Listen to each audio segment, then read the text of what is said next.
কথা বলছি তো।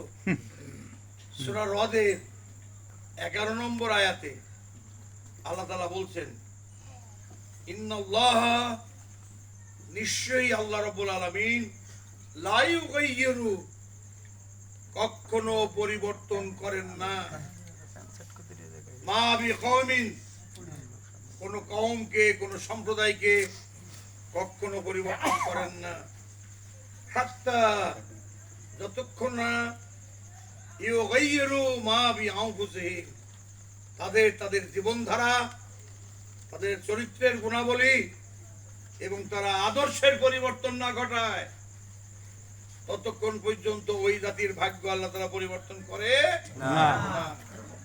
আপনারা কি 3 দিকে ঘেরা ভারত, একদিকে মায়ানমার, দক্ষিণে বঙ্গোপসাগরের গভীর জলরাশি বিধৌত এ পরম প্রিয় মাতৃভূমি বাংলা, আপনারা কি এই বাংলার জনগণের ভাগ্য পরিবর্তন করতে চান?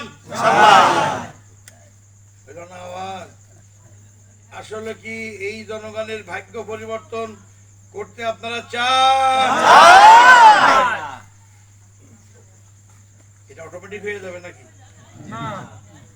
দুনিয়ার কোন পয়গম্বর, স্বয়ং বিশ্বনবী